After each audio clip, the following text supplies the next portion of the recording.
자, 2부 첫 포문을 열어주실 분은요. 심플렉스의 포머 CEO셨죠.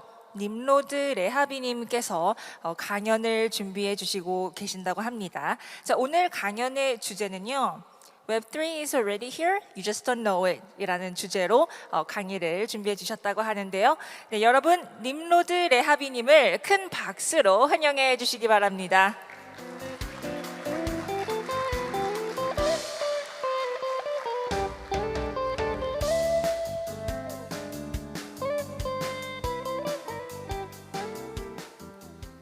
Hello everyone, thank you for having me.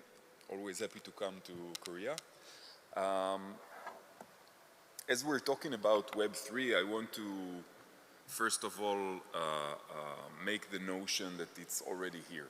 We're talking about the metaverse, we're talking about Web3, we're talking about all the exciting new things that are going to happen in our world. And I want to take you through a short journey of why I think it's already here. I think we're all expecting very big changes in our lives, in the way we do business, in the way we interact, in the way we interact with businesses, with our friends, with our communities. And I think to a large extent, this change has already started taking place. When I started my way in the crypto ecosystem, at the time it was just Bitcoin, there weren't many people in the community at the time. And the most important notions to many of them was a new and different financial system. But I think that the way crypto is going in general, and the way the blockchain is able to change our lives, is expanding into everything. And we'll just start the journey and discuss a few points during the way. So in general, Web3 is basically the manifestation of the metaverse, right? Like Web2 was the manifestation of the internet expanding and taking a larger, bigger, more important part of our lives on everyday basis. That will be the same with Web3 and Metaverse. And it's taking a bigger part because there's becoming different kinds of reality, right? We have the real, the physical, what I hold in my hand, what I actually drink, and there are the existing parts of the virtual, right? There's the virtual simulating the real. Let's say if we have a 3D model of a building, or we have a contract that is imitating the real world in the metaverse. And we have whatever is virtual by nature. It was created in virtual life, which I find much more intriguing because it could expand the borders of what is possible and what is not possible. Structures, physical structures, interactions, creatures, AI at some point when it becomes something a bit more real. So in the metaverse or Web3 there are a few fundamental items. Environment, people, objects, if you can call them objects, institutions, society, economy, production, civilization, and governments. That's kind of a general notion of what's included there. So with regards to environment, I think it's extremely interesting. There's the commercial environment, which I think all of us are participating in the changes there on daily basis. We all consume products, we all use e-commerce all the time, every day. So I think we can agree that in the commercial part of the environment, we're already in Web3 to a certain extent. Maybe you're not, wearing your VR set and going shopping virtually, physically, but you are using it all the time. With regards to social interaction, I think we've made a lot of distance into Web3. people are interacting even within their VR sets. You can meet your friends. Meta, ex-Facebook, is trying to make a lot of important moves in that direction, in having actual social interactions in the metaverse, and they're counting on the fact that they'll be able to provide a good enough experience. And the natural environment, which again, I'm guessing many of you have played games like World of Warcraft or EVE Online or Second Life. So we've seen many demonstrations of such existing natural environment, which basically is part of Web3. With regards to people, so we have the real people just simulated into Web3 environment. And we have the more important ones, the way I see it, the virtual natives.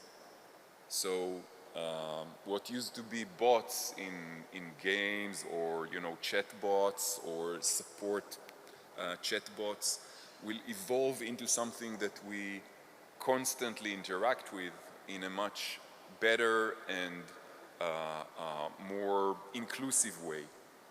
There will be a time when you're unable to say if you're speaking with a person or an AI person in the metaverse. But I think we've absolutely started feeling that coming towards us. Even today, if you're chatting in a support chat with many platforms, it's hard for you to understand when are you moving from the automated support system to the actual real person behind the scenes. And that's only going to evolve more and more.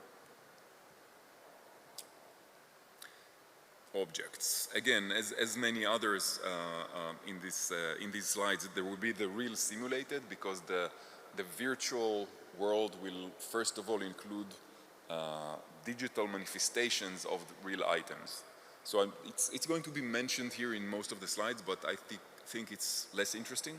I think the virtual natives in most are going to be more interesting. And I think we already interact. We see objects, we see NFTs, we see game assets, magical swords, whatever else that you have in the games. And there will be a combination of those in the metaverse, because, as said before, some things are just able to have the evolution process only because of the lesser boundaries of the metaverse. So, for example, like DRM, digital rights, contracts, you'll be able to create different types of contracts because there are different sets of rules. I think institutions is one of the more interesting topics. The government sees already a lot of difficulties with crypto because of the effects on the financial systems, and partly because of the fact that it's very difficult to create rules and regulations around something which at the end thrives to decentralization. Decentralization stands somewhat in contrast with government, and governments find it very difficult to absorb, to regulate, to allow less regulation.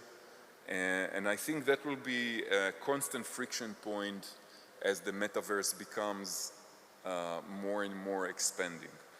I think that in our generation, it's the first time in history where companies hold more information about people than governments. If you look at it, the largest government in the world doesn't have as much data on people as Google does, or Facebook. So there will be a lot of friction around these points. With regards to communities, we experience it on a daily basis. We are, in this sense, we're already part of the metaverse. We have a huge number of communities living online, existing online, fulfilling us on our everyday lives. And again, this will only expand once you're able to experience these relationships in a more, with less intermediate way, using your VR, exchanging objects, whatever you guys prefer. Looking at society, again, touching the point of the law itself, there are different types of laws for different types of worlds, and there will be laws that will be derived from what we have in the physical world in the metaverse. But this move has already started with a regulation trying to adapt to what happens. For example, what happens if I stole somebody's digital asset? Let's say it was within a game and I stole somebody's artifact. There was a very, very interesting story over a decade ago in an online game called EVE Online. I don't know if you know the game. It used to be the largest MMOG at the time.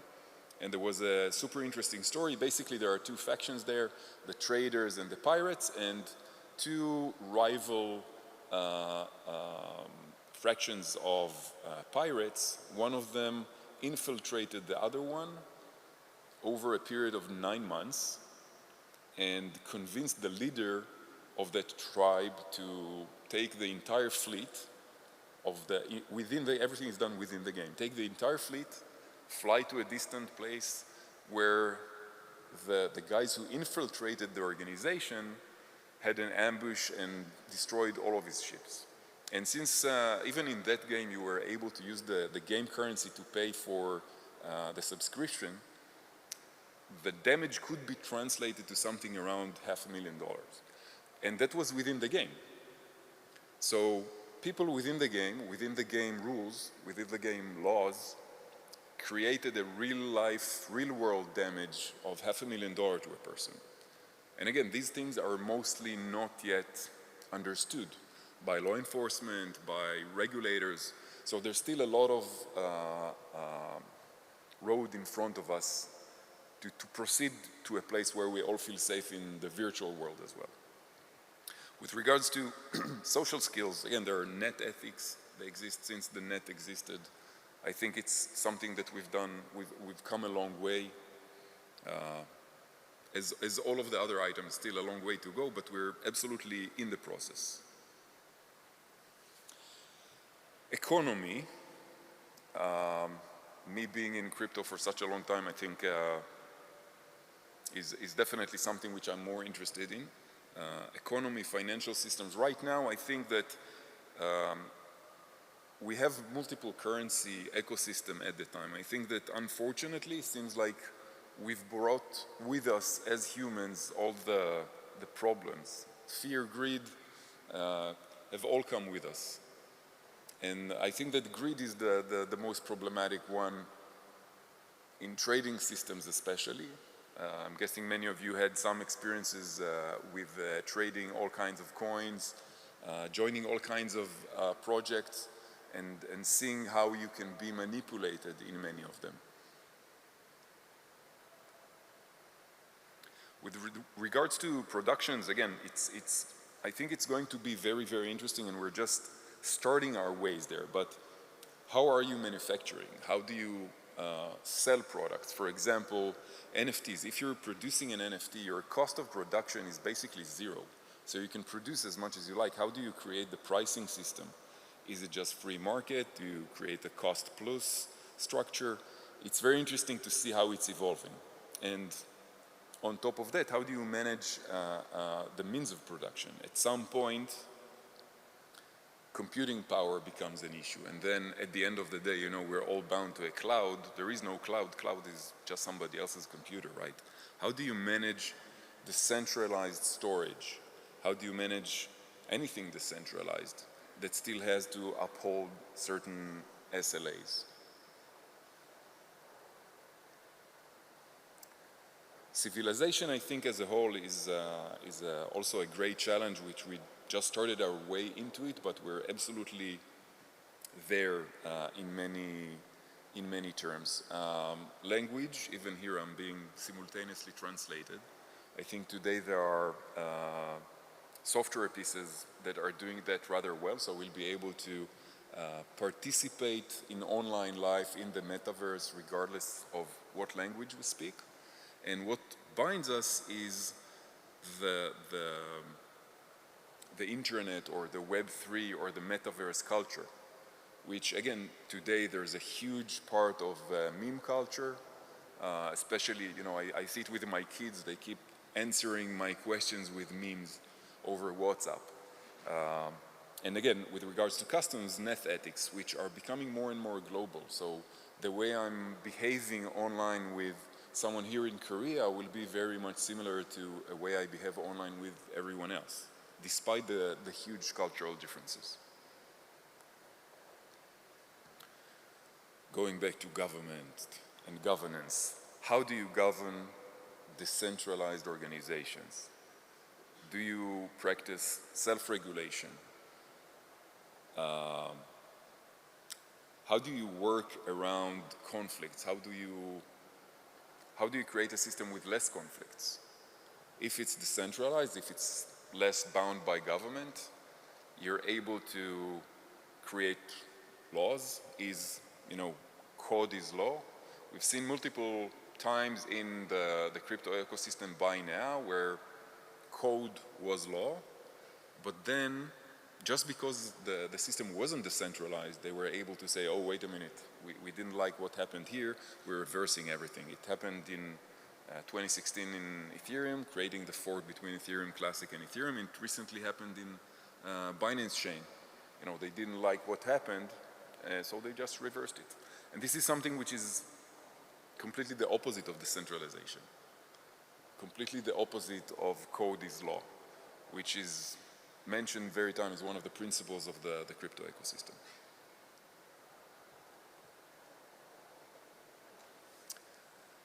I think that one of the more important points here is presented here. I don't think that there is a clear past, present, and future. I don't think there's a clear line between an offline world, an online world, and the Web3 world, or between the current internet and the metaverse. I think it'll be a gradual transition, more of a gradient transition between the time and our lives are just online. I don't think any of us can, or at least will enjoy surviving a full day without being connected to anything. I don't know if any of you have tried it recently, but being a full day with zero connectivity is affecting all of what you're doing. You can't catch a cab, you can't order food, you can't communicate with your family, you can't communicate with work. Very difficult to do anything unless you're on a meditation retreat or something like that. It's not something that you're able to do as an activity for a long period of time. And I think that it really depends where we are on the scale between the past and the future, between regular online lives and between the full experience of the metaverse and Web3 really depends on which of the sections that previously I mentioned. I think in some we've made a long way. I think in some we're just in the beginning, but I think we're absolutely within the realms of Web3 already. And I think that one of the most important things that now need to happen is to properly work on infrastructure. After I sold Simplex about a year and a half ago, I think that one of the main reasons we started working on Simplex in the beginning was the huge barrier, the huge difficulty in buying crypto at the time. We started the company in 2013. At the time, it was practically impossible to buy Bitcoin. You had to wire transfer the money to someone you don't know. He would send you the Bitcoin. Bitcoin then was, $40, something like that. But still, it was very problematic. I think that today, one of the reasons I joined Locus Chain as one of their advisors, infrastructure is a huge issue. How do you support decentralization? How do you support the expansion of computing resources to support the Web3 activity? And I think that some of the things that are being worked on and developed on by Locus Chain are hugely impactful to this ability to advance, the ability to create stronger, more extendable infrastructure that is able to support such a huge activity. Because clearly, if we're moving from supporting a website that can support millions of concurrent users. You can probably imagine that supporting the same number of concurrent users with a clear 3D structure, clear video feed, sensory feedback will require a lot more. And as we grow with the interaction itself, you would want to know that your interaction is safe, right? You wouldn't want your haptic suit while you're in VR hurting you just because someone hacked it. You wouldn't want to be frozen in place because there's not enough supporting bandwidth. You wouldn't want your entire online life lost because there's insufficient backup. And all of these things will be taken care of by this infrastructure, by this growing infrastructure, by this growing effort of the community to create a better infrastructure. Thank you very much.